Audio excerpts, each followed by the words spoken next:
last time that we played, you had all made it to Ilvermorny, journeying with death to a small cabin in the woods where you met the headmistress, Isolt, who runs the Ilvermorny School of Witchcraft and Wizardry. You had learned from her, and two professors that she introduced you to, a married couple named Sigmar and Anastasia von Everstein, that your group, the Heralds of Faunus, have been known in Ilvermorny since the very beginning.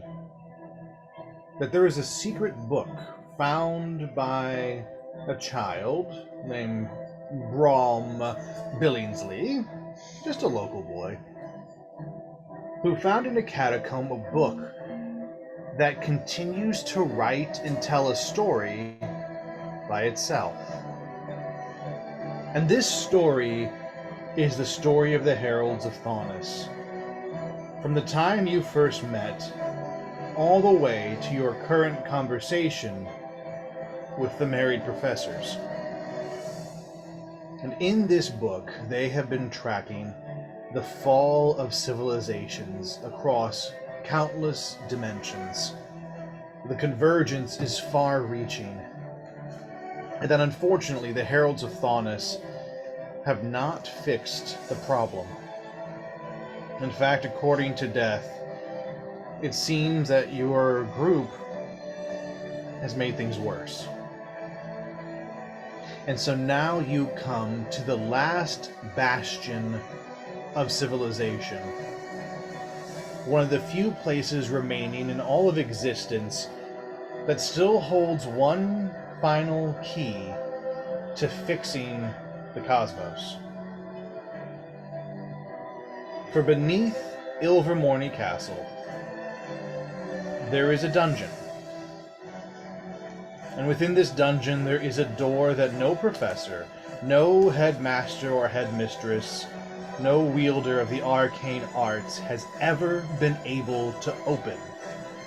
A door inscribed with the words, "For the heralds only." Each of your family crests are emblazoned across the door. Each of you could see a piece and recognize it as made for you. And now you are all faced with one final choice. Do you walk through this door now and face whatever happens on the other side?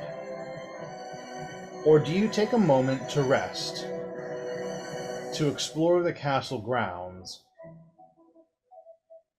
and perhaps do a little bit of shopping? The choice is yours, heralds. Do we walk through the door, or do we take a moment to breathe? These are all separate doors, right? It's one door with all of your crests emblazoned across it. So imagine in the center. So you see, this is a grand door, and Sigmar and his wife have led you to this as they've been talking and explaining things. And this door is large, as big as the entrance to any castle would be. Old wood, rusting metal frames, and at the center is in gold script, chipped, barely legible, written in an ancient elvish tongue, but all of you seem to be able to read it. It says, "For the heralds." And around this center script, making a horseshoe, if you will, are all of your crests, symbols for each of your families. Mm-hmm. You see Sigmar and Anastasia kind of look at the group, Now, despite all we've tried to do, we can't open this door, but we figure it was never meant for us. It was meant for your party. Now, you're free to walk the castle grounds. I can escort you anywhere you like. Or, if you're ready, I believe if all of you approach the door together, it just might unlock. What you see on the other side, I do not know. And I don't think any of us in this school can follow you. It is meant for you. So, Harold, what will it be? Do you wish to walk through the door now? You hear Anastasia say. Or would you rather take a moment to rest and figure out a game plan? Again, the school is open to you. We hold nothing back.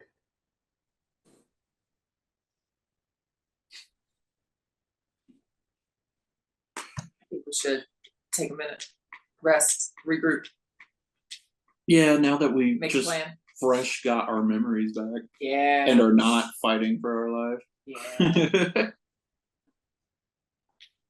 I think life's go, go, go for quite some time. I think it might be good to pause for a short respite before the inevitable. Of course. Follow me. I can lead you to the great ballroom. There it is where we have meals. We invite all of our students to come down. It is definitely a large space, but we can get you something to eat and have a comfortable place for a private conversation, if you will. Follow me.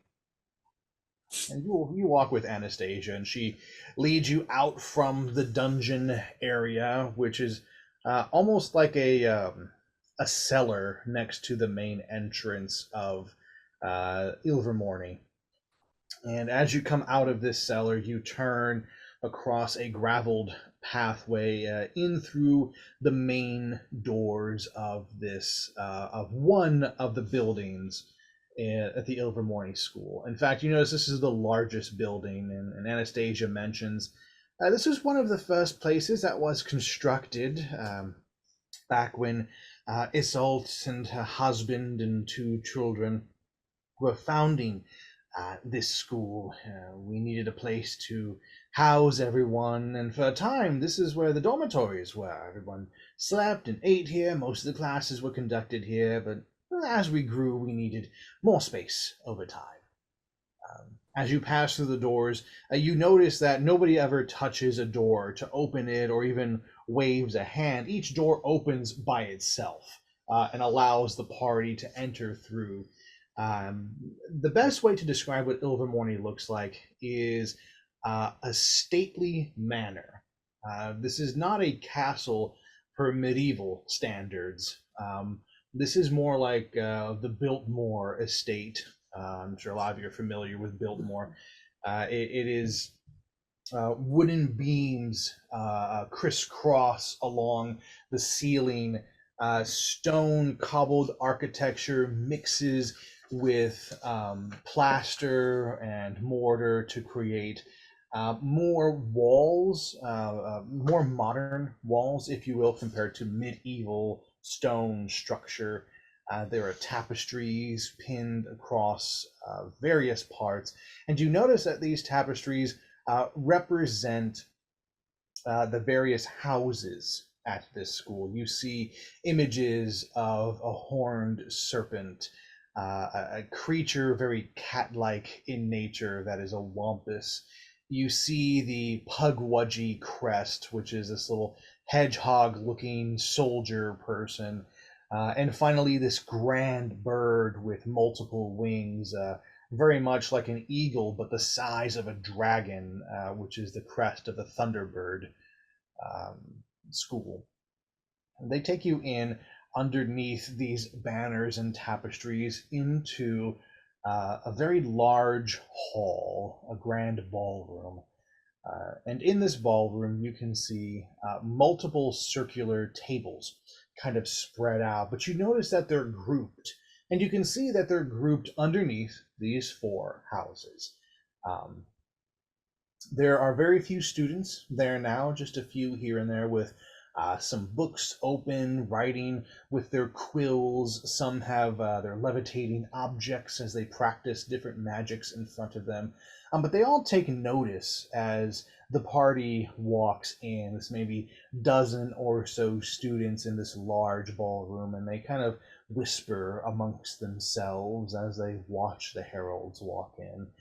And you notice that they all are wearing uniforms, again, reflecting the colors and crests of their school. But in the center of this ballroom, and you notice that everything moves concentrically around this center statue, you see the four houses again represented in a large stone sculpted piece of art where the wampus, the serpent, the thunderbird, and the pugwudgie all kind of flow together so that they are all looking down upon this little circular area that's in front of the statue. And Sigmar notices the party looking at this, and you hear him say, well, when students first come to Ilvermorny, we sort them into houses so that they can feel a sense of belonging, but also understand what natural traits they are accustomed to, be it things like bravery or wisdom or so on and so forth. So they'll stand in that circle, and depending on which of the house statues react, that will determine whether or not the student is admitted into that particular one.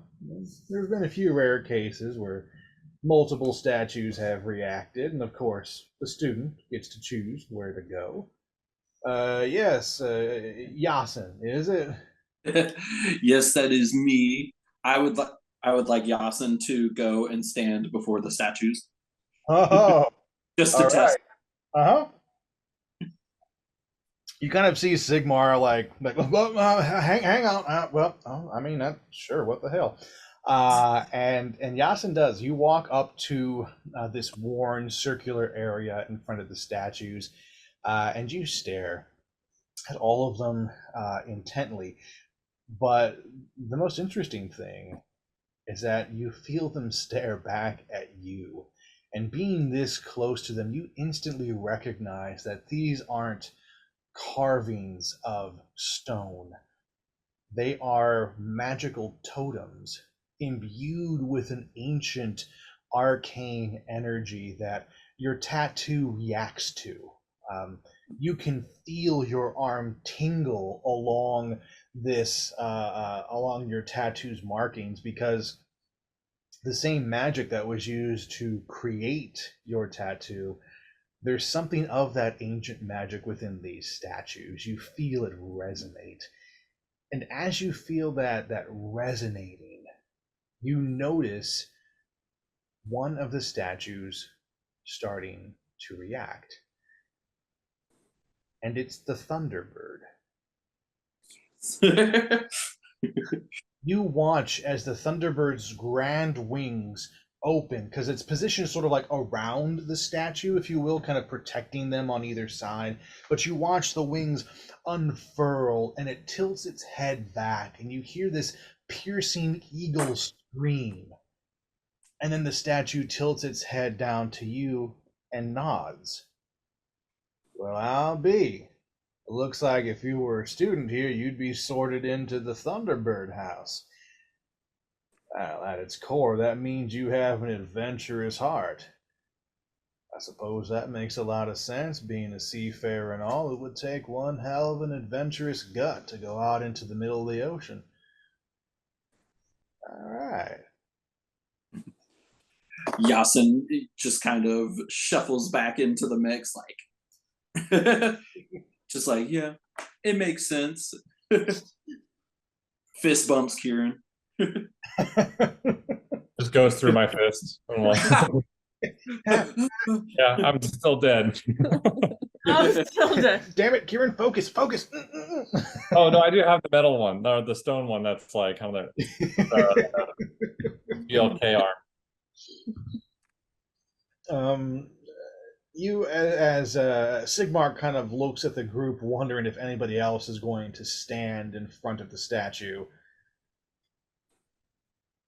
And when nobody makes a move to do so, he sort of motions with his head for you to follow him around the side. And you kind of move around the statue to a circular table that is close to a raised platform.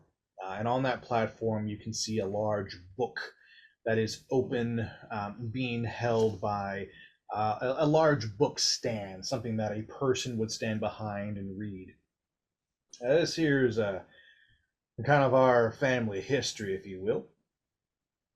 Each year, as the school year starts, the headmaster will read a passage from our history book to remind the students of why this particular school was created. Afterwards, the headmaster or mistress will enter every student's name into the book so that as each year progresses, it grows as our history grows. What you're looking at right now is about 120 years of history packed into that reading right there. It's impressive. It's not a bit excessive, if you ask me. I mean, in 500 years, that book's going to be freaking huge. But hey, I don't make the rules. I just follow them. If you have a seat here, and there's a table that has plenty of chairs for all of you to sit at if you choose. I will talk to our Pugwudgie staff, and we will make sure to get you something to eat. And you watch him kind of duck his head, and he walks over to the left, and kind of a door opens and closes for him, allowing him passage. But Anastasia stays behind to talk with you if you choose to talk with her. But you have the opportunity now to take a second to regroup and to strategize. So what do you all do with your time? We're still in the same room as the statues. Yes. Yeah, you're all still in the grand ballroom. There are still about a dozen students in here who kind of like look over their shoulders and whisper at you as they go back to their studies. I'm sure we look very weird to them. I want to wander into the circle to see if anything happens. You do that. As you step into the circle again, you feel the same thing Yasin did, this ancient, arcane magic as it swirls around you and speaks to you. But for a moment, you feel the statues as if any one of them may look at you. You kind of feel almost like a pull, first towards the Wampus, maybe the Pugwudgie, the Thunderbird. But in the end, the magic swirls and fades, and none of them turn to you. Not one reacts. And Anastasia is watching from the table, which is not some 20 feet away from the statue. And if you catch her eye, she tilts her head inquisitively and kind of furrows her eyebrows in worry. And you kind of hear her, do you move back to the table after this? Yeah, I caught her eye and I was kind of like, oh, I didn't want anybody to really see me. So I'll just kind of go over to the table. And you hear she comes alongside you and whispers gently so that only you can hear. It's strange. The statues have never not reacted to someone's presence.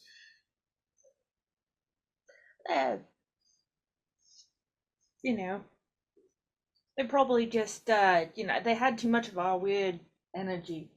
Yasin threw him off or something. It's fine. Don't worry about it. It's possible. Magics do feel different from what we have here in Ilvermorny, but still strange to me. It's almost as if, well, I don't know. It's just musings. Anyway, if you need something, I'll be here. Okay. I'm gonna go sit down quietly. Grim. Start eating or drinking. Can I do like an arcane check on them as I go over there? On the statues? Sure. Yeah. Yeah, roll. Okay. While she's rolling, can people can't tell we're dead? Do we look ghosty? Oh, good point. I am a ghost, so yeah, I probably do we look That's hazy? another thing. See, I'm a ghost. It probably doesn't work on ghosts. No, all of the house ghosts is the house ghosts of It's us. fine. It probably doesn't. No, I'm crying. Um, I'm not as you dead ones look around you, the students don't seem taken aback because you are dead. In fact, you notice that in the time that you've been in this space, a few other ghosts have entered it as well, kind of floating around the room and interacting with some of the children. And as you all are sort of tracking these other ghosts, Anastasia goes, "Oh, those are our house ghosts. Uh, we have a few that haunt here from time to time. Most of them used to be, honestly, were prior students back in the days of the founding. Some of them are here way longer and just kind of reached an accord with our headmistress, but they tend to overlook the grounds, help our students out. Some are just annoying. But yes, we have many ghosts that call Ilvermorny their home. So those of you who have passed on, you're in good company, I can assure you. What'd you get, Grim? 19. As you walk up to the statues and sort of suss them out with your magical abilities, you instantly connect with them in the arcane. There is an ancient feeling from them that you've been picking up in every single place that you have reached out. Back all the way to Hyrule, when you first reached out to feel the Triforce and understand what made it work. You're noticing now that there is one central thread of ancient magic that has connected every realm you've ever been to. No matter how different the surface layer of the magic feels, when you dig deep enough, you find the one strong current that is underneath all of it. And the more you start to poke and prod that current of magic, you start to realize that you feel it within yourself, within the mechanics and magics that make your arm function, within the way that you used to call to Alexander and to pull him from his plane of existence into yours. That thread is in the statues, and it's in the Triforce, and it's been in other places. Can I try to delve deeper into it? Make a wisdom saving throw. Oh no.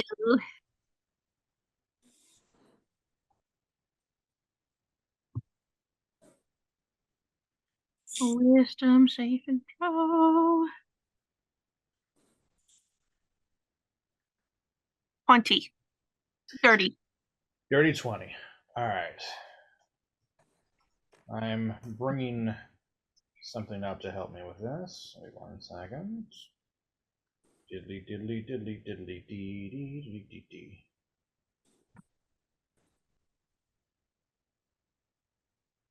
Yes. I need to know the details.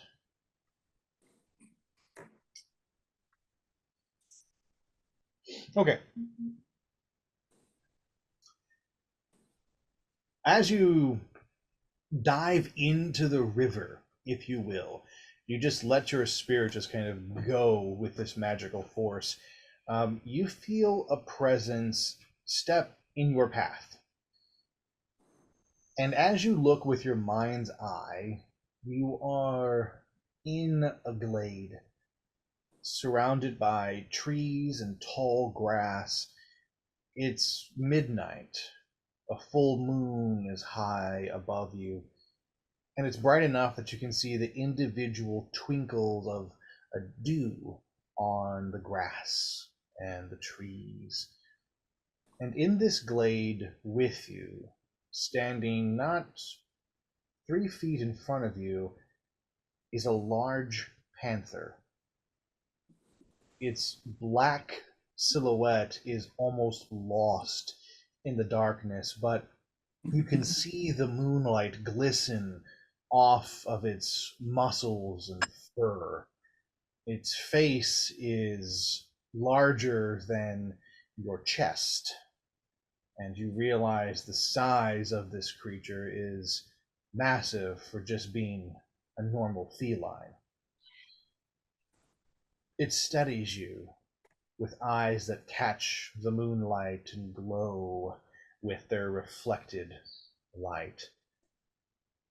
And in your mind, you hear a voice speak to you, deep like a purr, not frightening, but reassuring.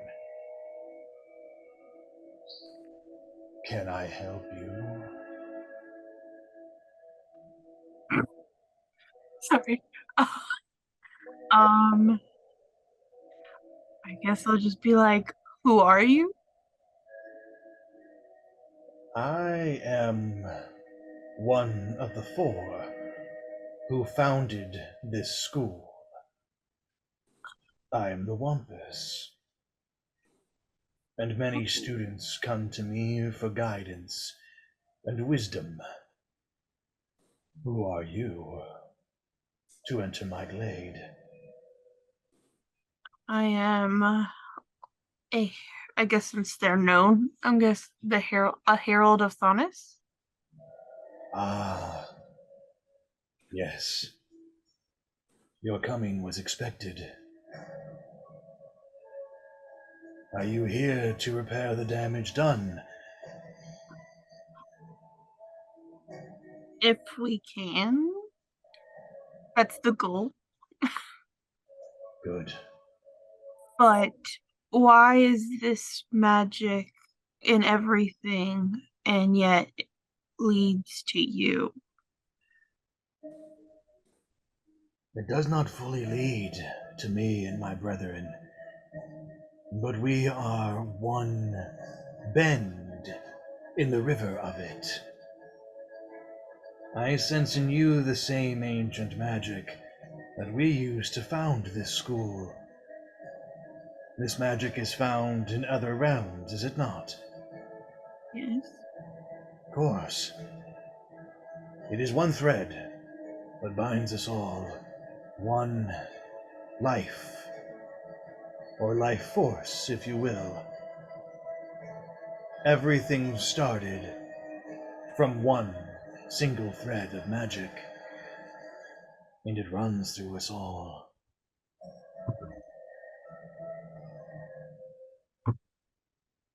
Do you have any advice for us?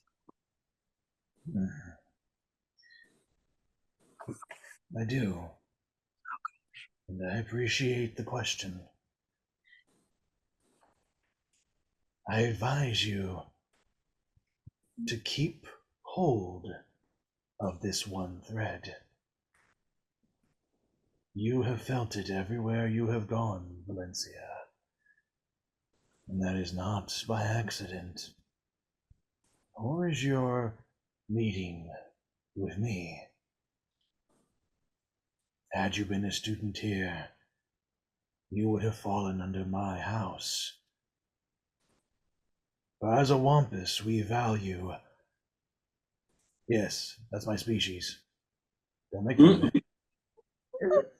Don't be rude. How dare you? Don't make fun of the fact that you are a tiefling.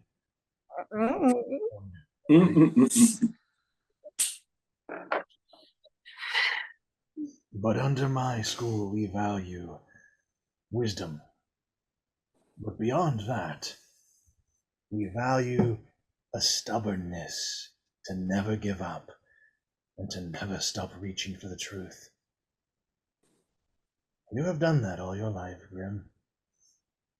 Do not stop doing that now. Okay. I don't know what else to say to this panther. Then I will leave you with this, Valencia. When you walk through the door that is beneath this school, you and your friends will face more than just the darkness in your own souls. You will face the questions that will decide whether or not you know yourself. Be true to who you are, Valencia. and that door will hold no power over you. But should you or your friends lie to themselves, then that door will hold nothing but pain and suffering. Do you understand? This large panther takes 2 steps toward you. As he does, you can feel the wind from his paws and the rumble of him is like boom, boom. He's close enough now that you can feel him breathing on your face and chest. And he leans down and closes his eyes. What do you do? He leans down. Where's his head? Inches from yours. I guess I'll rest my head upon his. As you do, you feel his purring envelop your body. This deep, warm, comforting sensation as everything around you vibrates. And in that vibration, you feel something at the center of your being, a hole that echoes with the presence of Alexander. You have not been able to feel him for some time. As you tried to reach out to him, it's always been empty. But this moment, with this large magical cat purring on your forehead, you feel a bit of Alexander's presence. Can I reach out to it? For it or whatever? You can. Okay. And as you do, the feeling gets stronger. And it's almost as if you can reach out and touch Alexander to grab hold of him. But the minute you open your eyes, you're back in the school, standing in front of the statues, and you notice that the Wampus has turned its head towards you and has bowed, admitting you into his house of Illimorn.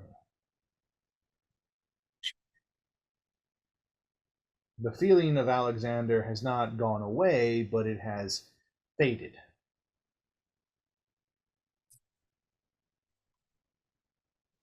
Oh. Okay. I guess I'll just try to do the same that I did with the thread and keep them both like in my mind to try to keep a feel on them, I guess. That makes sense. It does. In this moment, you are exerting concentration. That is what all magic users do. In order to maintain this grip on the threads that you are holding on to, one being Alexander and one being ancient magic, you have to keep your concentration. So any severe damage, anything that would cause you to break your focus, or to, if you lose consciousness or anything like that, then you will lose what you got right now. Okay. But in this state, you see the thread, and you are able to trace it, and it does feel as if it goes into the dungeon and to the door where you were before. Yeah. What do the rest of you do while you are here? Yasin is a part of the Thunderbirds. Grim has entered the Wampus house. Nim has had no house choose her. What do the rest of you do? Can Calaji walk up to one of the closest ghosts from the school? Yes. Do you choose one at random, or would you like to know who's in the room and choose one specifically? I want to choose whichever ghost looks the oldest. I like his Ah, The oldest. Well, there is one particular ghost who is the oldest, and you notice him hovering around a group of 3 students who are looking over a book. They kind of have their hands, going back and forth and flipping a few pages, talking very quickly, and then looking back at this old wizened man. He is bald. All of the hair that was on his head has made it down to his beard, and his beard is about down to his knees. He is hunched. In his day, he looked like he might have been a tall man, but now he is hunched over, and he sort of flies in a bit of. He's cuter than that, Dawson. Jeez. Very animated. I'm like, You weirdo.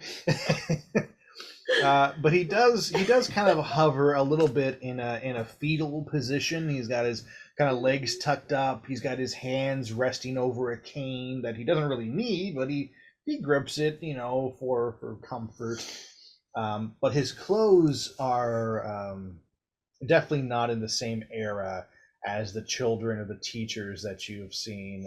They are much older, more what you're used to, medieval, if you will, cloaks and so forth that he has on. As you walk up to the students, they all hush, and you hear it's 2 girls and a boy, and you hear one of the girls whisper, "Oh, it's Galadriel, it's Galadriel. Shh, shh, shh, shh, look cool, look cool, look cool, look cool." And this old ghost, and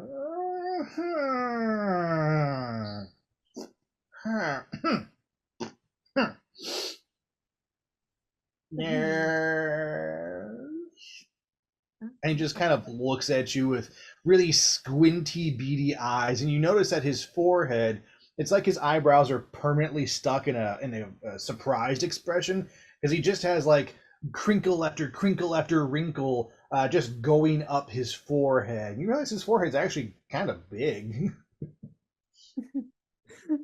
Okay. Well, I guess I'm just gonna introduce myself to him.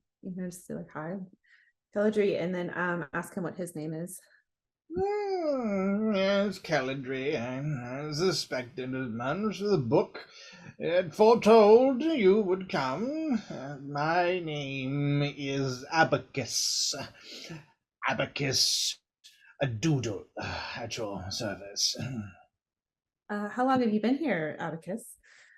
Oh, since long before this school's founding, yes, and I came over with a group of explorers back in the day. This is when I was alive and fit and very young in my time, but we tried to found a new colony here in the Americas. But that was about 200 years ago or so. I was gonna say, so if you've been around for such a long time, do you know anything about the door under the castle? And 'twas foretold you would ask about the door. I know. Excuse me. I know a little about it. You see, that door actually existed before the school. At the time, it was not a door, you see, it was a cave, an entrance, a portal, if you will.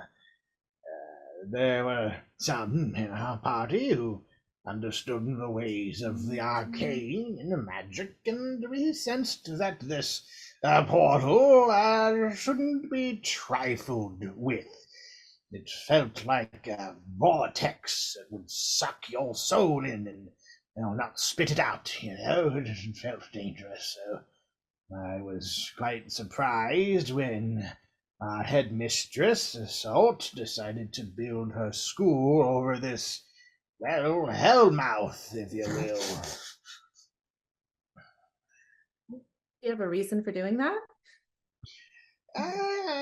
Her official stance was to protect it from those who would seek to do wrong. Remember, 'twas foretold that you would arrive with the heralds, and as the book says, 'twas foretold you would go into the portal and fix what is wrong with our cosmos. 'Twas foretold.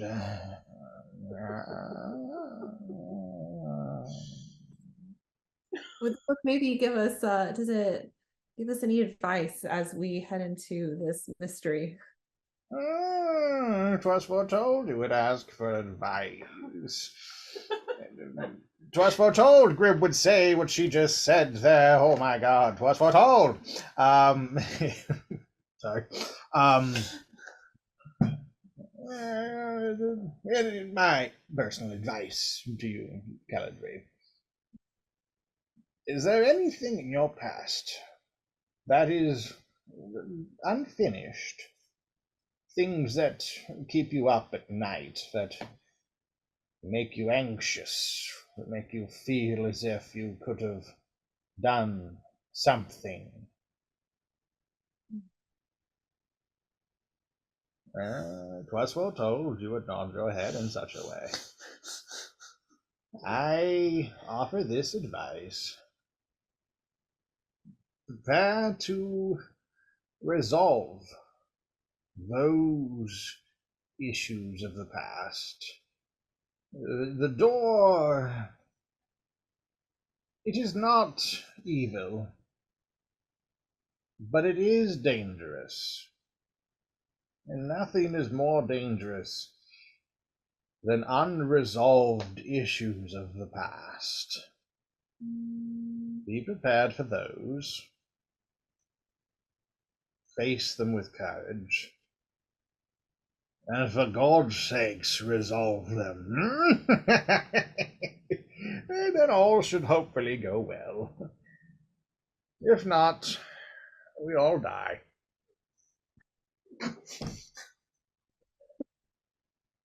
Okay, well, I think Caladri's gonna exit the conversation before anything else is foretold. So 'Twas foretold you would leave now. Goodbye. 'Twas foretold. Now, and you hear, and now, students, let us pore over this book. And 'twas foretold that back in the, and he sort of continues with a sort of a tutoring session with them. But before he does, you're out of earshot. One of the girls, the same one you heard whispering, she kind of rushes up to you, and you feel her tug on the sleeve of your shirt. I guess I'm just gonna look down at her and I just gotta say, what can I help you? And you notice that she's what can I help you? I love it. You notice she's quite young, probably a first year student, so this makes her around about 12, I would say. And she looks at you with very inquisitive eyes, and she goes, Caladri, I know this may be weird for you, but all of us students here at Ilvermorny, we read about your adventures and the other heralds. It's been very entertaining for us. I want to know if you plan on finding Quirk. Some of us thought that your friendship, well, it meant something, and we thought that you had really gotten through to her, and that she had changed, and well, it just feels, like there's more out there. I just wanted to know. Okay. Caladri's gonna kind of kneel down to be on her level, and just say that, to be honest, I didn't know what happened to her, if she was dead or alive, but have you heard word of her at the school? There are some chapters in the book that, well, they deal with some of your friends that you've encountered. Toblin, Zeroku, and Norshella, Link and Zelda. Quirk is another one. She's not dead. She's definitely not dead. The book makes it feel like she's very alive, but we don't know where she is. Only that you probably can find her. Maybe even through the door down below. Does Pelladry, I know at one point, so just a quick question. I think because we had made like some sort of connection back on Narshada, would I be able to sense her with my stone at all? Yeah, I'd say so. Sure. Roll Arcana. And while you're doing that, I saw Yasin's hand. Well, this is Eli has a question. Speaking of Zoroku and Norshella, can you remind me what happened to them? Nobody knows. After the wolves saved you, Uh-huh. they weren't in the pack. So the last time you saw them was Zeroku holding Norshella and trying to protect her as Tiamat was literally exploded out of the Night Mother, and then the wolves wished you all away. Well, damn. All right.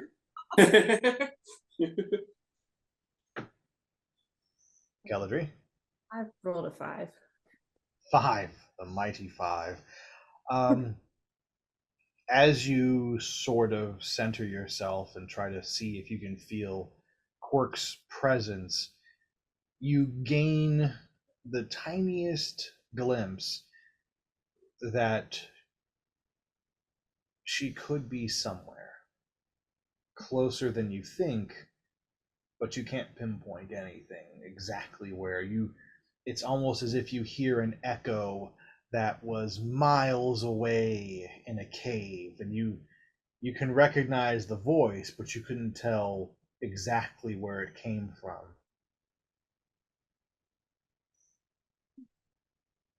All right, well, okay, then I'm just gonna just look at the little girl in front of me and just say, thank you for reminding me what's important, and then just, yeah, I can stand up. She has this big grin on her face, like she just helped save, the world, kind of a thing, being able to hear such praise from one of the heralds of Thanos. And she runs back to the table and the group there, and you hear just one last whisper as the old man fades from earshot. And 'twas foretold you would help a herald of Faunus. I love this man. Okay. It's like as you come I have back, spoken character on Yes. Mandalorian. I have spoken. I've spoken. As you come back to the table, Keladri, Sigmar has already come back, and there are a few pugwudgies. You see these; they're very hedgehog-like, but they're bipedal. It's like a hedgehog and a person meshed together. They don't exactly have human-like features, but they're not full animal types either. They're kind of almost a little mix in between, kind of goblin-esque, if you will, a little bit, But they stand about 4 feet tall. They're not super short, but they're not super tall. Around 4 feet tall, and they have quills that go down their back, and a few of them bring out trays of food for the party. You see various assortment of meats and vegetables, pot pies and mashed potatoes and boiled potatoes and chicken, beef, pork. Just kind of a nice assortment of dinner foods and some rolls on the side as well. And then also another pugwudgie. She brings a couple of glasses of water, and then another one brings a pitcher of a darker liquid that you all suspect is some kind of a wine. And they all bow quickly, and Sigmar smiles and nods at them, and they all leave and go about their tasks around the school. Well, eat up, enjoy. If there's anything here that these Pugwudgies can do aside from protecting our grounds pretty damn well, is cooking. I have never had a bad meal at this school, so enjoy. And as you all begin to dig in and enjoy yourselves, Yes. a Can question. the ghosts eat? The ghosts, yeah, technically you can eat, and it's sort of an instinctual reaction that you all grab food. And you have this again. Your concentration is like super strong because food, and you can smell it as you eat it. You get the slightest sensation of flavor as it kind of goes into your mouth, but at the minute you try to chew, it just slides down. Mud doesn't even care. She's not even tasting it. She's just shoving. And beneath Mud, literally, pretty much in the vicinity of where it would fall out of her ass, is just splats of mashed potatoes and meat and bread. As she just inhales her food and it passes through her ghostly form and splats on the ground. And one of the Pugwudgies turns and looks and just squints at Mud and you hear this, and the Pugwudgie waddles back up. An older Pugwudgie, you can see wrinkles around his eyes and his little boop snoot. And he goes, ghosts don't eat food. That's sort of the point. Leaving a mess. Just crapping all over the place. Hate it when ghosts crap. Must be newly dead. Can Grim punt the Pugwudgie? Give me a athletics check. No. Okay, can I change that from punting? Because I realized that was a little harsh. You can do whatever you want. I'm going to use my mage hand. And I'm going. How tall are these things? 4 feet at the tallest. Oh, okay. And just like hang it from the ceiling. Like just place it on one of the beams. Okay, in this case, roll Arcana.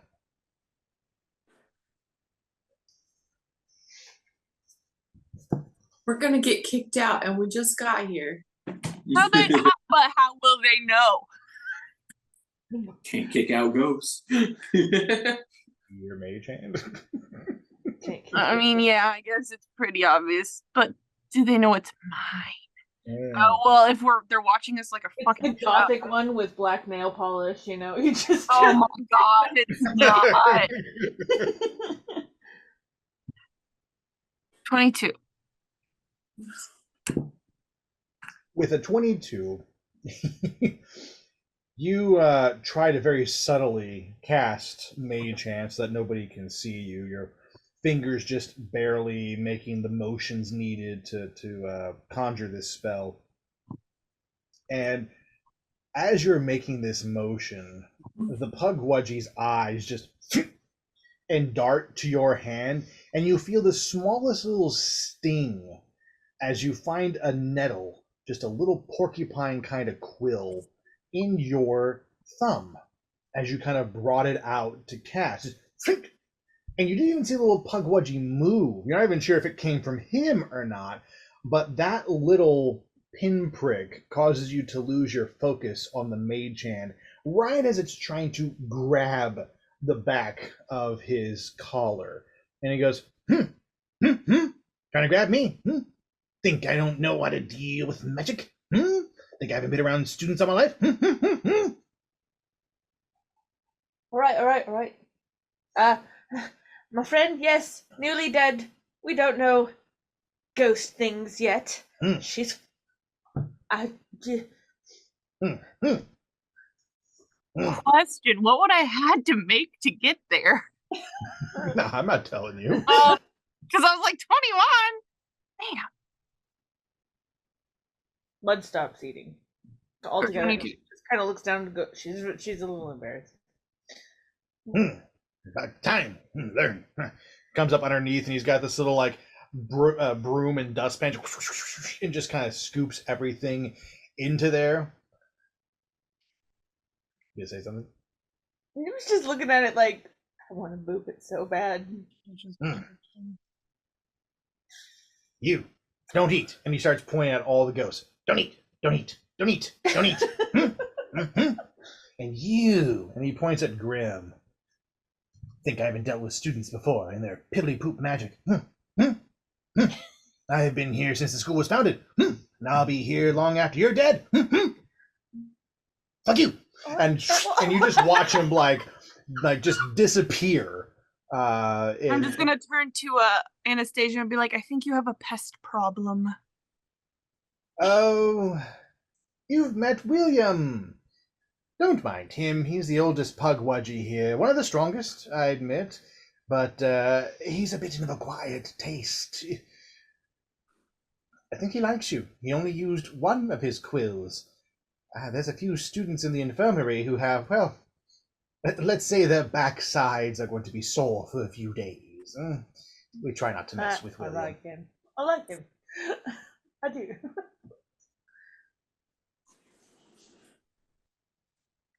I'm gonna sit next to Mud and be like, it's okay, girl. I get it. Mud is sort of forlorn, but when she looks at the food and watches as the flesh and blood people can eat. But after you all have taken a moment to eat and drink your fill, Sigmar looks at the party. Well, what's the plan? The plan is there is no plan. Just kidding. Question. Finger from Kieran, yes. This whole time that all of this nonsense has been happening. No, I'm like studying the students in the room. Just trying to like get like a read on them, like what kind of items do they have in their hands, what are they studying, who's studying, like what kind of like who's the most studious. I'm just thinking. Sure, out of the dozen students that are in here, you can tell that the most studious students fall to two different classes, if you will, two different houses. And that would be those who are in either the Wampus house or in the Horned Serpent. In fact, you can see a couple of students in the colorful emerald green of the Horned Serpent house, really poring over books and not just that, but practicing specific spells with their wands. And you see all the students all carry a wand. Many of them carry cauldrons for creating potions. Each of them have books, some of them dealing with history. You notice that there is a couple of potions books, but these particular students who are working on their spells that are the Horned Serpent house are working in defense against the dark arts. I'm gonna walk up to them and kind of just slight bow. And look at him. Wow. Even in his ghostly form, there is still a majesty about his body. Hi. I appreciate the praise, but it is unnecessary. I actually was curious if I could pass on some knowledge to you if you would be willing to learn. You hear across the room the old ghost that Keladri talked to, Abacus. Was foretold! And you see the lead student who you're talking to, who is this bright-eyed little black kid with big round glasses and just this mane of hair, this dreadlock kind of flowing down all over him. Very messy, not very well kept. His tie is sort of undone, and his buttons are sort of out of alignment. One, his shirt isn't quite buttoned correctly. He looks a mess. And he looks at you and he goes, "Wow, yeah. What you got?" Well, considering you are protecting yourself against great darkness, I have some experience with artificing, and I have utilized that to cut gems to create enhancements of spells and abilities. And I was thinking, and I'll like kind of pull out of my like hand at that moment one of GLK's eye shields and use it as like a magnifying glass with one of the little lanterns and kind of do like a harnessing of the light and pull like a unrefined gem out of my satchel, my ghostly satchel. Let's not think of You too can call it your man purse. my yeah, anyway, I'll pull it out. I'll just kind of use the light to cut the gem in front of them in a very specific way so that it will fit into one of their wands, his little wand.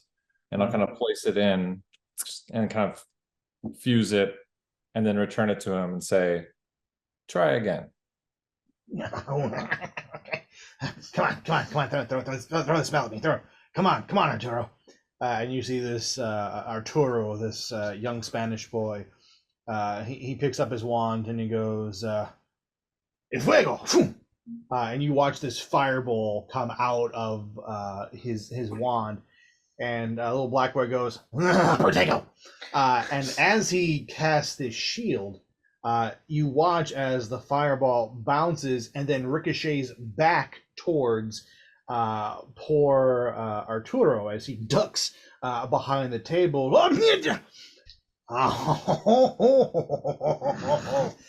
I could barely cast Protego before, but now it reflects it right back on its. That's really, really cool. Okay, but I don't just get something for free from one of the great heralds of Thonis. What do you want? Nothing more. Just the technique. I was wondering if consider it a gift. And I'll just I kind of like float away. Float. I cannot believe it. So cool. And you just kind of hear them whispering, and everybody's like looking over the wand and this gem attachment that you have there. And like the kids that they are, they kind of get up and sort of leave the hall real quick, this ballroom. And each of them's like, "I want to turn with your wand." He's like, "No, it's mine." And you kind of hear them as they leave, but they leave their books and materials behind them as they excitedly run out to see what else this new creation can do.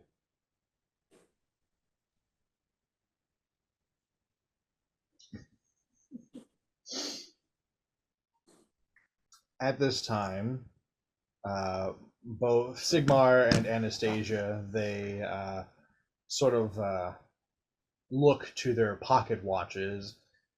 Well, time is getting a little late here for us. These students will be heading back on to bed. Of course, the grounds are open to you. A lot of the doors will be magically locked in the next about the next half hour, but you're free to roam around, get some sleep if you want to, or one of our night professors who tend to watch the grounds at night will be glad to guide you back to the dungeon when you're ready. I, for one, am going to get some sleep because it's been a long day.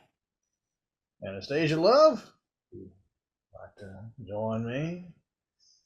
And Anastasia goes, "Of course. I'll be right along, love." The night professor, Juan Torres, he's He's an interesting chap.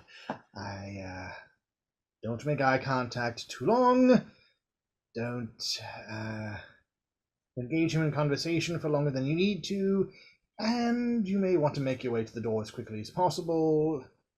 He's, well, he's weird, and I don't like him, and he smells funny. But you didn't hear that from me. Have a good night. And Anastasia kind of curtsies and moves away. In a couple of minutes, you hear chimes ringing, and a lot of the students kind of look around and realizing what time it is, and they get up and start to clear the space. But you hear a door creak in the background, and out from where the main dais is, where the book is, there's this little antechamber and a door that opens, and out comes Juan Torres, who has this mess of black hair, a very thin mustache across his upper lip. Yes, it's as creepy as you think it is. He is wearing black robes with black shirt and black pants underneath. And you hear the unmistakable clip-clop of very fancy shoes, as he has some of the shiniest buffed shoes that you have seen on a singular individual. He kind of comes out, and as he does, he goes, Akio! And he snaps his fingers, and you watch as his wand rises from his belt into his hand. And he goes, Los! And the tip of his wand activates, and he goes, yeah, 1, 2, 3, 4, 5, 6, 7, 8, 1, 2, 3, 4. The Herald of Torres, yes, I expected you, I did. This stupid old man, Abacus, yeah, he foretold it and whatnot and everything. So I guess for the night you will be in my charge. Very good, very good, very good. I like this. So, what can Juan do for you? Perhaps teach you some magic? Perhaps show you a moonlit stroll through the castle grounds? Lead you back to the door of death and doom? Whichever you want, I'm fine. It's all good.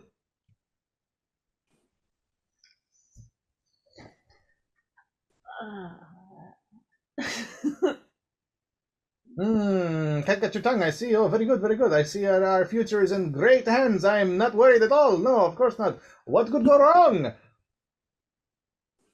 I'm gonna lean over to Grim. He almost talks as much as I do.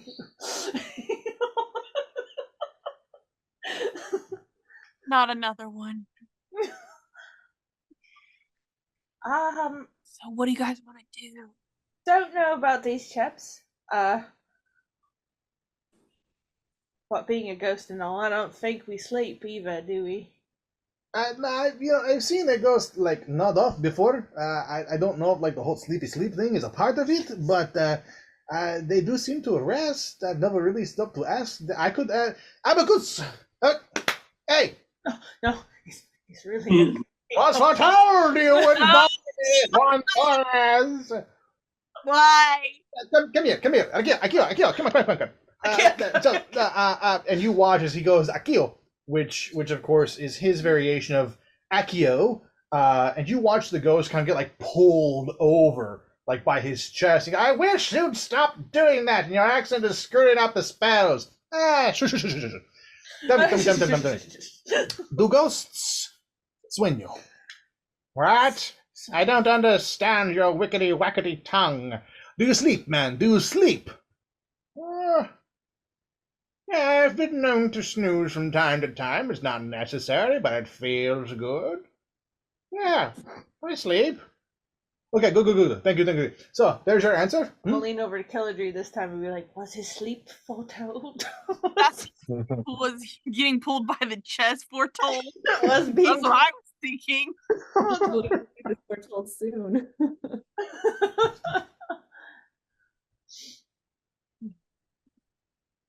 So, what is the group wishing to do? Are you wishing for tours? Do you wish to go and sneak around to the forbidden areas of the library? Do you wish to go talk to the paintings around, the castle? Or you just want to go to the door? Perhaps find a cloak of invisibility. Perhaps seek the philosopher's stone. What is it you wish to do? You wish to go to the forbidden forest, unlock the chamber of secrets. I do all these things. What do you wish? Why are there so forbidden here? Why is it in the name? Forbidden forest. I've never really understood that. I think it's like not really forbidden. It's more like a don't go in there because it's the dangerous forest, but that sounds like shit. So you want to say forbidden forest, FF, it flows, you know what I'm saying? So what's in the forbidden library? Books that you should not be reading. Why? Yasin. Art books. Magic Yeah. things to kill people, like the spell Evaricadavris, things like that. I want to learn that one. Evaricadavris is simple spell. All you have to do is wish somebody dead, and then you point your excuse me, lunch. And then you point your stick at them. It can be a wand, it can be a staff, it can be a sword, something like that. Spell magic. And then you just think. You think thoughts of death, and you go Avaricadavris!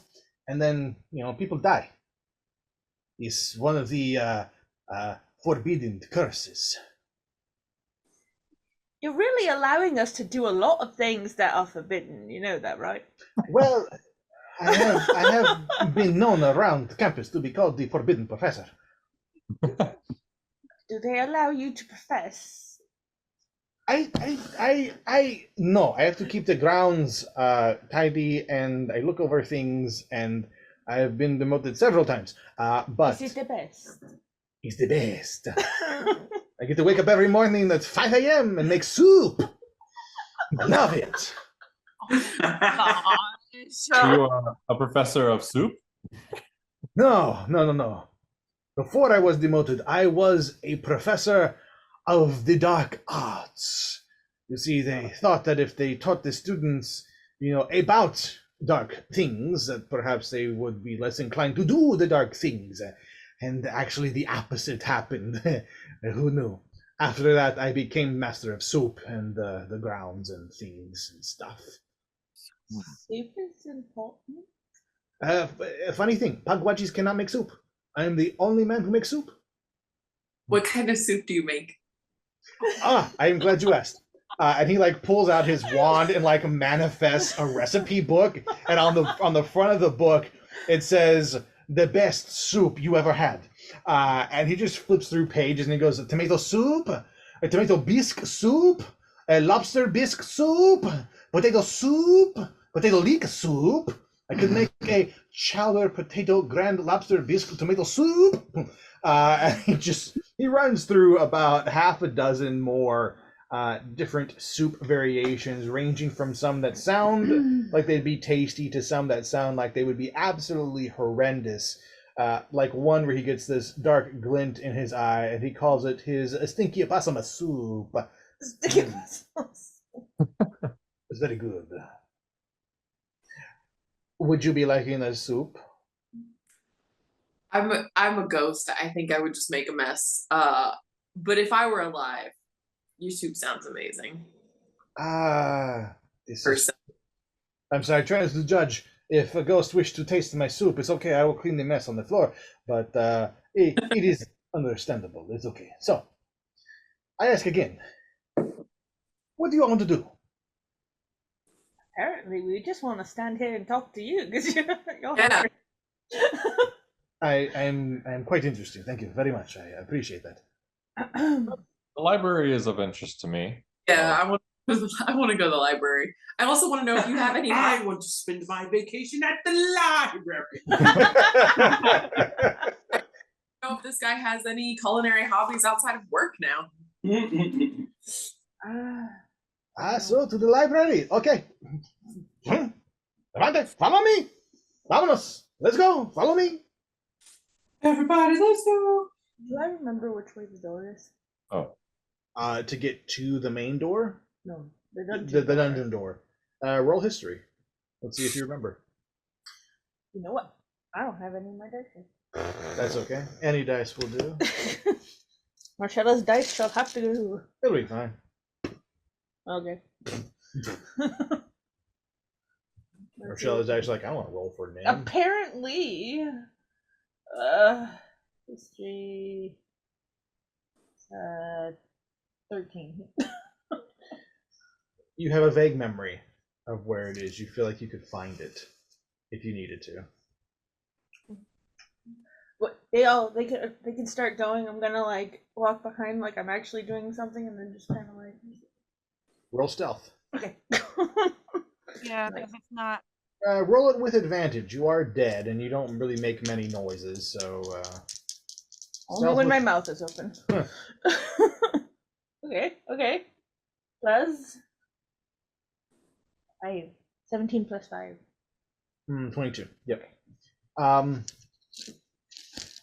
You are able to, as Juan Torres is leading the group towards the library, what you all quickly find out is a couple of chambers down from the grand ballroom is where the library is. Roughly the same size as the ballroom, but filled with books and row upon row, shelf upon shelf of books. And in the very back of the library is this area that is locked and guarded by a particularly old, badgerly-looking woman who is a ghost herself, who is, keeping people from the forbidden section of this library.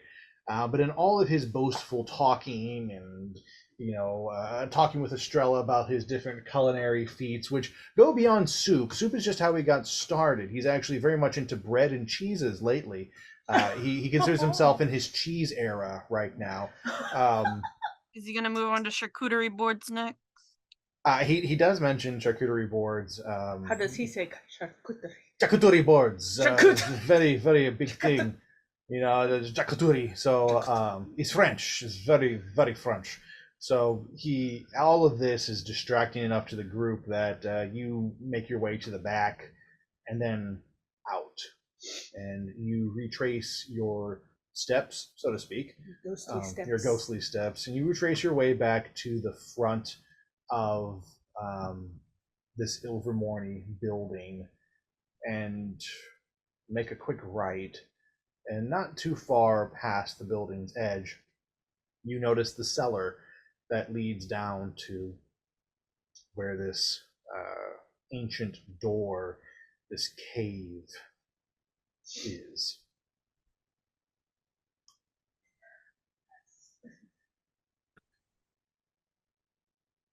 Nim doesn't want to jump like right into it because she's like, I guess this is my brain going, Mud opened the door and caused chaos last time, so Nim doesn't necessarily do that quite yet. But she does want to study the door. What does her symbol on the door look like? It's your family symbol. So as you go down into the catacombs and everything, you see the crest of your parents, of the house that you come from, the Sakoubs, if you will. But you notice now, where it didn't really stand out to you before, the crest looks draconic. As if there are multiple dragons that swirl around each other. You used to think it was just fancy filigree and things like that around the Sakouv name written in your Elvish tongue. But this filigree now to you looks like an Art Nouveau variation of dragons. It's fancy and pretty and elegant and rich looking, and they look as if they're dragons. 3 of them that swirl around the crest. That's what I figured. In the library, all of you are brought to the forbidden area, and you see Juan walk up to this old, grizzled ghost, and he goes, "Hello, Julia. How are you?"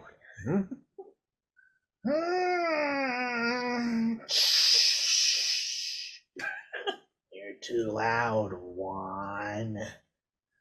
Oh, it's just my magnetism. I am so sorry. I will be more quiet around you. I think you are looking exceptionally beautiful in the moonlight this night, Julia. What do you want, Juan? I would very much like to take my friends into the forbidden section. No one's allowed in the forbidden sections, Juan. No. Students are allowed in the forbidden sections. Professors are allowed in. You're not a professor, Juan. You watch the grounds and you make the soup. That's what you do. Okay, look, level with me. Julia. I want to look good in front of my new friends. How do I get them into the forbidden section? Do you want a special soup? Do you want, name it, anything? I would like for you to stop bothering me every single night, Juan. I will leave you alone. For 1 month. 1 year, Juan. Fine. 1 year. I will not come into forbidden sections. I will not look for anything. For 1 year. Just let me and my friends in. Fine. But I'll be watching you, Juan. Always watching. And you just watch her like fade away as she's saying this. Okay, we are good. We can go in. Now, about this lock here. Hello, Hamora. And as he says his spell, you hear this click, and the lock opens and breaks, and then he just opens the door and he goes, the forbidden section of the library, huh? It's pretty cool. So, what are you looking for? Any specifics? I've read almost every book here, I'd say, pretty much. Yeah, except those that are in Greek. I can't read Greek, but I read the Latin ones. I've read the French ones, the English ones. That's about 3/4 of the books here, yeah.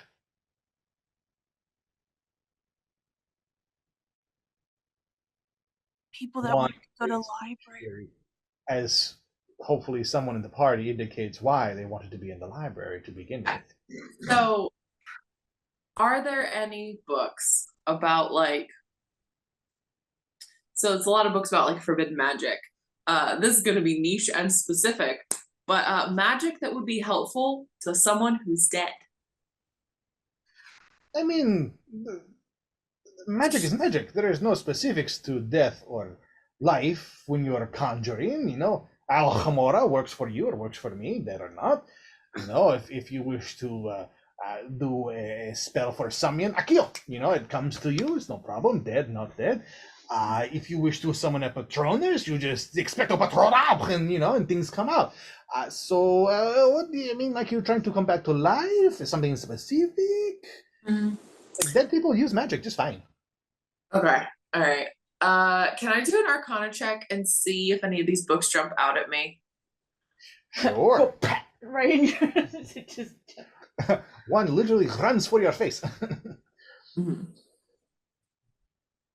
I don't know. I need something to help us with what's on the other side of that door, but I don't know what's on the other side of that door. That's a 12. Yeah, no, none of these books, they jump out at you. No, they're just books.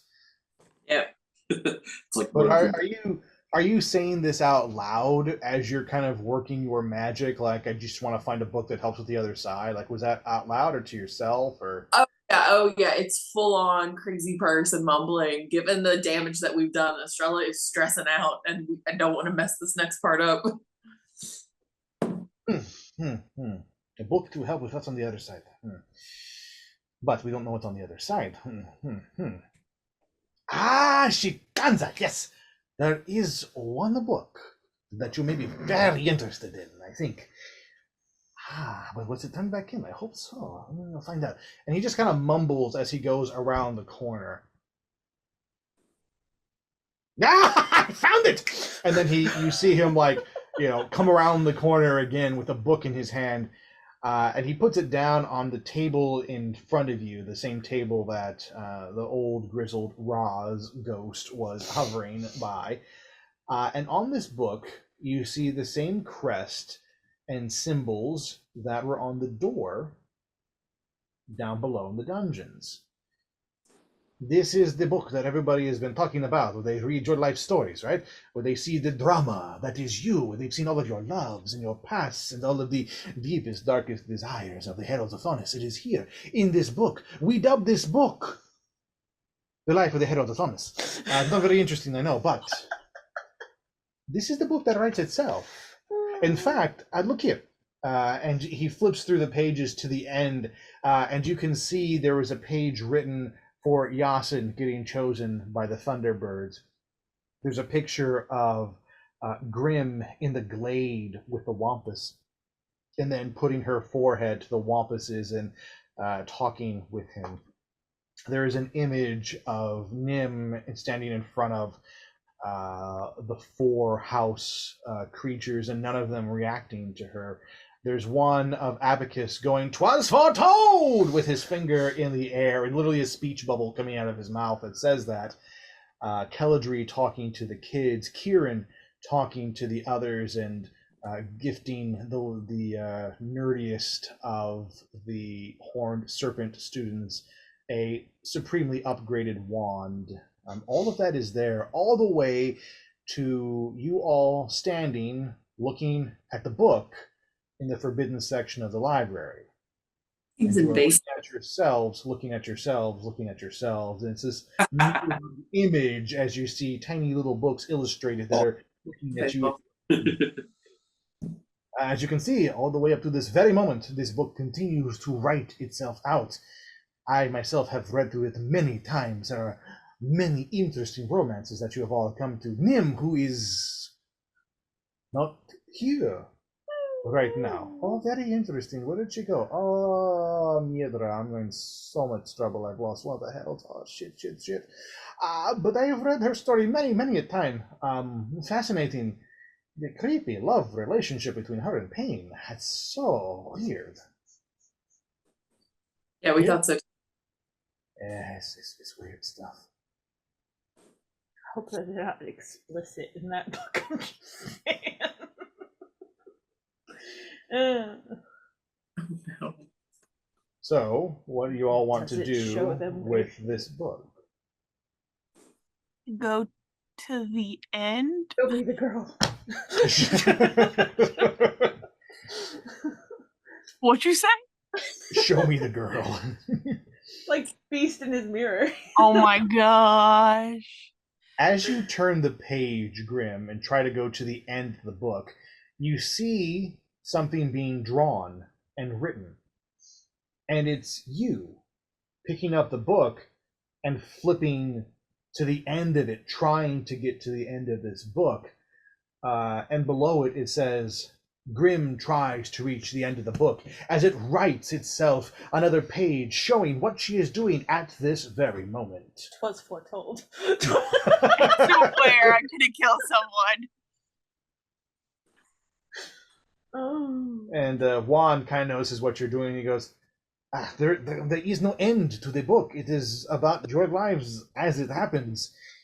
You notice that there are hundreds of blank pages. They will remain blank until that time when something interesting needs to be written.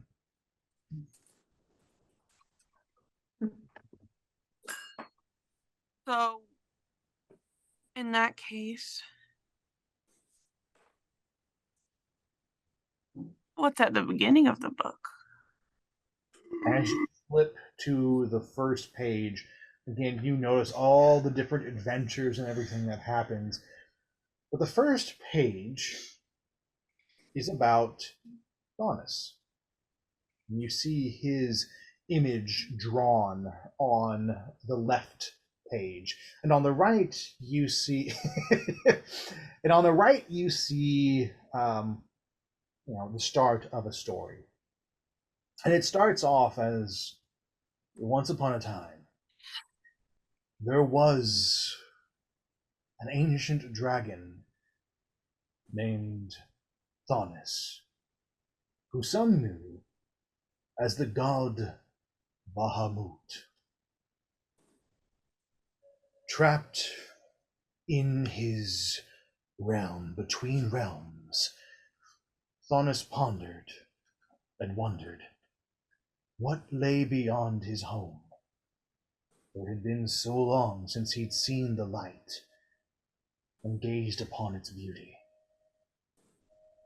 And so he reached beyond his veil and grabbed hold of what he hoped was another world. You turn the page as you're reading this out loud to the group.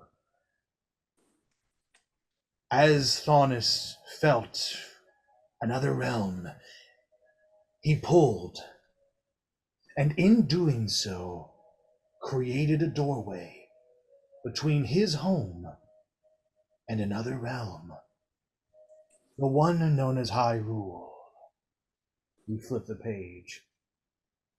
As he steps into the realm of Hyrule, he meets the goddess Hylia, and the two fall in love. But it is a love that Thaunis cannot hold. It pains him. It reminds him too much of his past. And he leaves. And in his sorrow and desperation, flip the page, he reaches into another portal and pulls open a doorway to a realm of the future, where technology and the Force drive everything. But he cannot stand to be here in this world devoid of magic, and he runs back to his home, and in his anxiety, he reaches two hands, and with them opens two more doorways into the realms of Faerun and Burke. In Faerun, he finds worshippers, and for a time their love strengthens him, but it reminds him of all that has failed, and all that he could not do for them. And so he runs to the land of dragons to take his true form, and for a time he lives among the other beasts, ignoring all except his own desire to be known and loved. But even this cannot last. And in his haste to open so many worlds, and travel to so many places, the thread between realities starts to crack. As the cracks grow, Thaunis's hold on them loosens. His strength fades, and the great god of order, Bahamut, starts to fear that perhaps he has made a mistake. Flip the page. And so he reaches into the cosmos to find those who are called to him, those who know of magic and mystery, and who answer the call of the dragon, whose bloodlines mix and merge with the draconic, whose ancestors were once great winged beasts who flew in the skies and controlled the elements. And each herald he calls to him, he tasks to bring order and balance to something that he broke out of a need to find love. And so, hundreds of years pass, thousands of centuries, and the final group of heralds emerge. Grim, Nim, Keladri, Kieran, Mud, Estrella, Yasin, all called the Heralds of Thaunis. And that ends chapter 1. Oh, so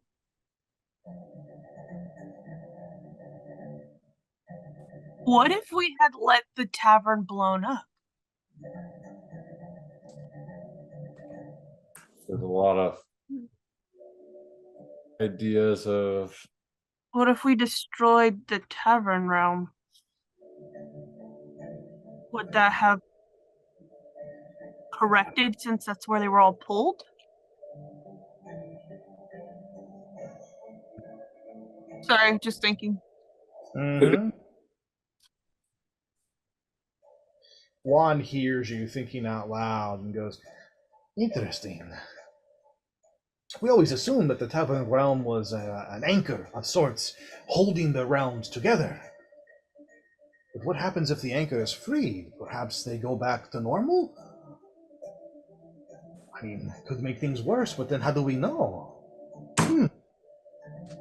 do we know if the tavern realm is still intact at this moment?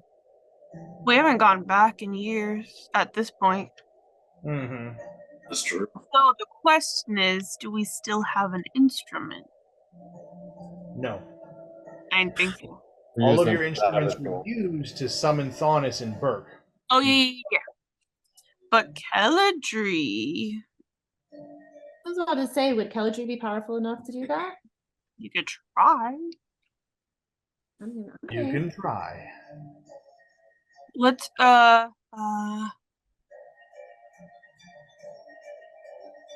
know what I got. I'm gonna give her one of the bottle caps from the liquor. You would have those, yes. And I'm gonna say if she could channel it from there because she's never been. Oh, this is rather fascinating magics. Ooh, it's like a summoning spell, but through time and space. Ooh, it gets me excited. I got the goose pimples. But you're missing one of your party.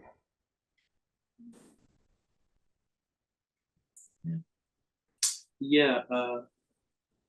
Where's our goober? I'm a ghost. Can I like sense other ghosts? Let me just go sleep. Ghost. She just Yes, goes you can, to her like a Estrella. homing beacon. Yeah, exactly. You can absolutely sense other ghosts, Estrella. The problem is that you realize how many ghosts are in the castle. You can feel at least 24 separate spiritual energies that you would consider a ghost. And of course, one of those is Mud, who is standing next to you. Kieran, you feel him. And then you realize that there is no real difference between them that you can sense. It's just this kind of dead cold feeling, and you can kind of pinpoint 24 cold dead feelings around the castle grounds. That's fine. It's Nim. I have a plan B. I just want to locate the shiniest thing in this room. I want something shiny in my hand. I want to hold it up and be like, Nim, come look. Like a Nim. I like this. Okay. So the shiniest thing in the room is actually going to be a candelabra that is very meticulously polished, bright gold, and of course with the candles on it, it shines rather brilliantly right now. So you extend your concentration, grab this candelabra, and hold it above your head. And call out for Nim. She says, "Come and get it, girl." Nim, during this time, this is happening simultaneously with you looking at the door and seeing the draconic symbols upon it. I will say that by the time you understand that these symbols are dragons, it's about halfway through their adventure as Grim starts to read the book that is about the heralds of Thaunis as she reads chapter 1. What are you doing during that time? Is there more that you're doing with the door? Pacing.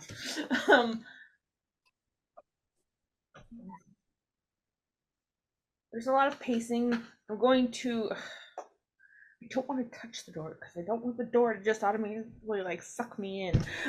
You don't want to mud the door because you know No. mud with doors, you know. Yes, I don't want to mud the door. Sounds like a good idea.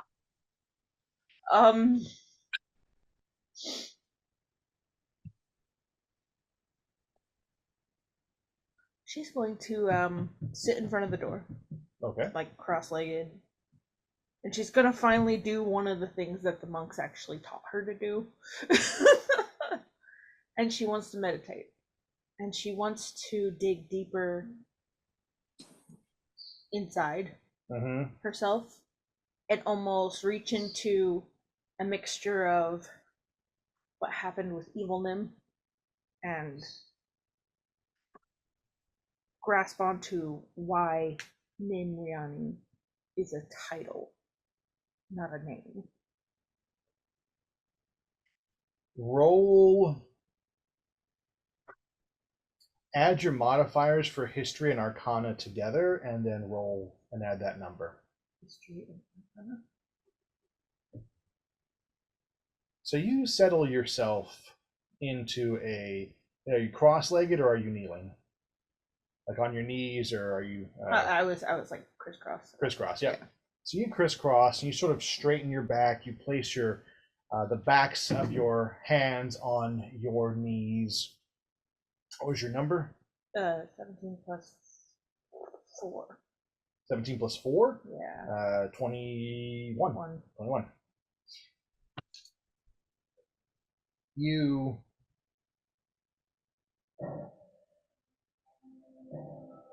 reach into yourself,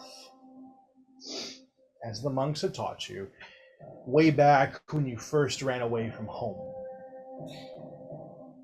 And in doing so, you connect with your spirit. And you trace your lineage back across your spiritual line. This one center that the monks taught you gives you power and strength. It's where you learn to control your ki energy, is through this spiritual line. As you travel back, you see your parents and the mastery that they held over their own ki.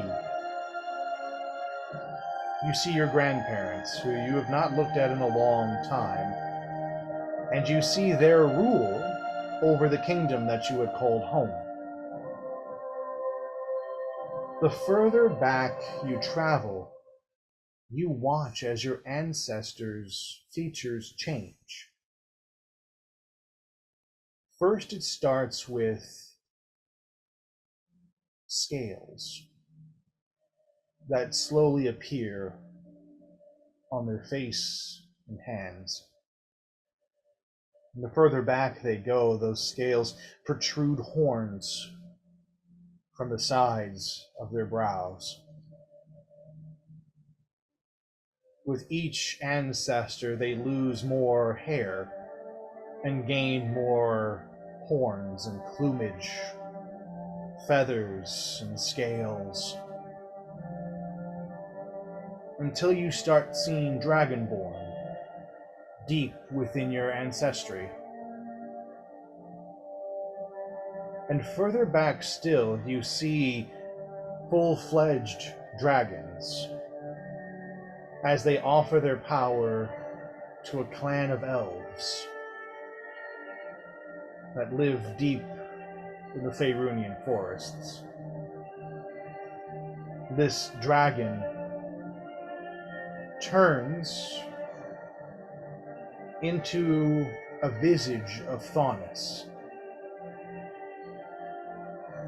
but his skin goes from the ashen gray that you know to a more neutral tone of flesh, a pinkish hue over his body, great horns on his forehead, and scales down his face. And you watch as all of the elves bow to him in worship. But as he chooses one female and lifts her to her feet, and you see your family thread stop with him and her. And he whispers, "You are my Nimriani. The one who will rule beside me. It was in this time that Thaunis had journeyed to Faerun and found his worshippers and found his love and produced a generation of dragon kind from himself, tracing all the way to you, a millennia's distant granddaughter to the powerful Bahamut, the eldest daughter in each generation being named the Nimriani, the one whom Thaunis would call back to himself.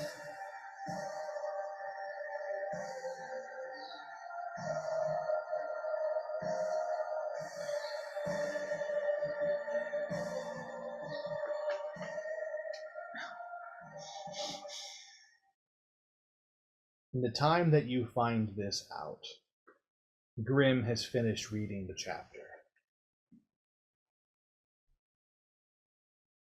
Do you seek out your party?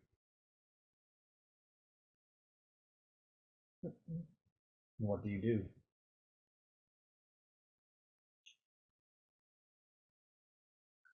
I try to call to Thomas. As you do,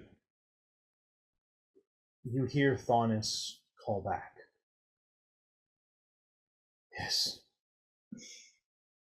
You are my Nimriani. Come. And you see the door crack and a bright light shine in that crack. And you can feel Thaunis' presence through the door. Do you go?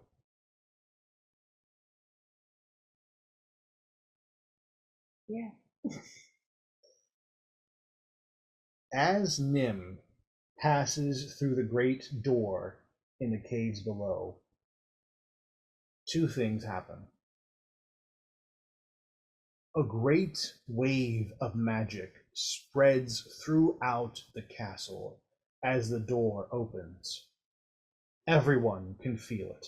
Juan and the rest of the party, and he pauses for a second. Whoa. That was a big gust of magics. Holy shit. It was powerful. 'Twas foretold! You hear echo through the halls. Man, I really hate that guy. He really sucks. But you all watch the book, because this is the second thing that happens. You see Nimriani's story play out. And Grim reads it aloud, just as I had, as she flips through the pages and watches Nim travel back through her ancestry. You learn why she is related to Thaunis, what the title Nimriani means, and you put that piece together with chapter 1 and realize that the time that Thaunis spent in Faerun was what caused the clan that led to your Nim to exist. And you watch as the door she is meditating in front of cracks open, and you see her walk into the door. And that is the last thing that the book draws. And so the party is fully aware of all that transpired with Nim. What do you do?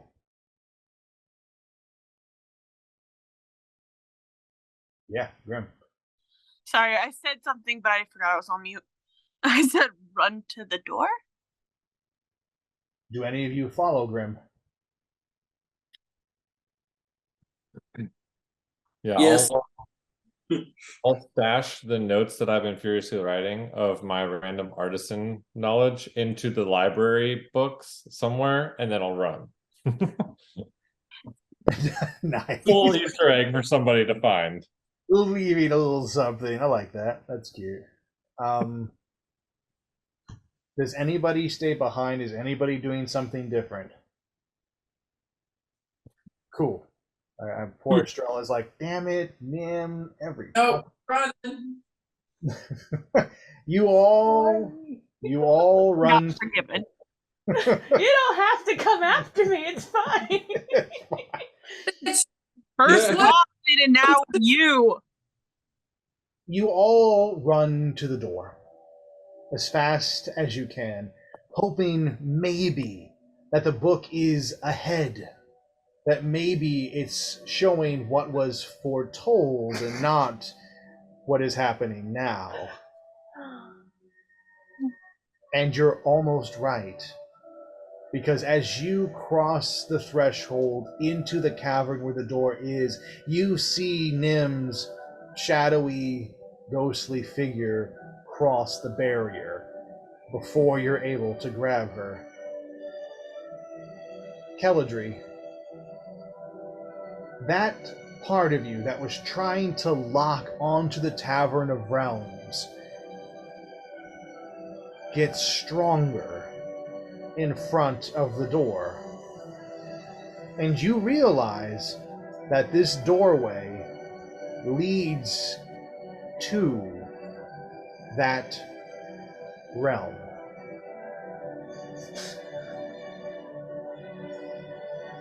What do you all do? Well, I personally. Well, did Keller say this out loud? Not that it would really change my. No, I didn't. Okay. Well, I think since it's Nim, I would still go after her. Blood's going after her. For sure. Okay. Is Mud with us? Yes. Yes, Mud was with you the whole time. Just standing in the background like, books. Apology's gonna go through. Keladri goes through. Kieran, Yasin, Estrella. Oh, it was either this or we went shopping, so. Austin's like, dang, I really wanted to buy a new hat. Oh, my jacket! Yeah, we go through. I'll dump my 200 gold pieces onto the floor as I leave. Just so that's for somebody to find. Kieran is just leaving like a trail of goodies everywhere he goes. Man, find all your gold. And yeah, back in the library, Juan is like, "Oh, look at Debbie's paper! Oh, so good." No, it's not. No, it's a secret place. Very secret. Only special secret people can find it. Only it will not That be kid one day with the wand. with the wand Oh, into it. nerdy kid. Nerdy kid, man, he's gonna grow up to be something amazing. I'll just empty my wallet real quick. First, it's Grim who immediately runs into the portal, followed very closely by Mud. But soon, all of you take a deep breath and walk into this portal. Preparing yourselves for what lies on the other side. All of you have received various warnings and ways to help. But in the swirling vortex of this portal, you are all faced with the very real sensation that you have just crossed over a threshold, a point of no return. The end rushes for you. And each of you sees your life pass by in the swirling mists of energy around you. You see your childhoods, wonderful and traumatic, loving and hurtful. You see your adventures amazing and terrifying,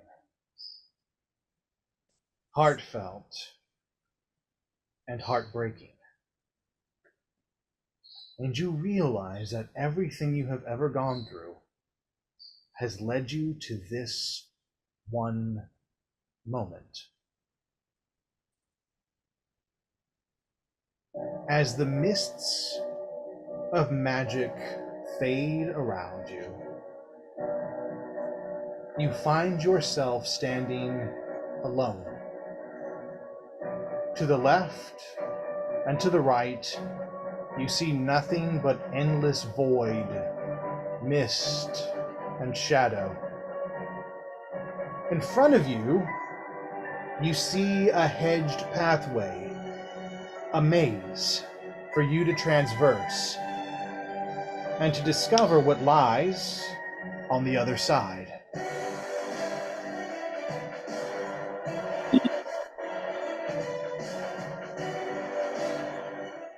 And that is where we will end tonight's session.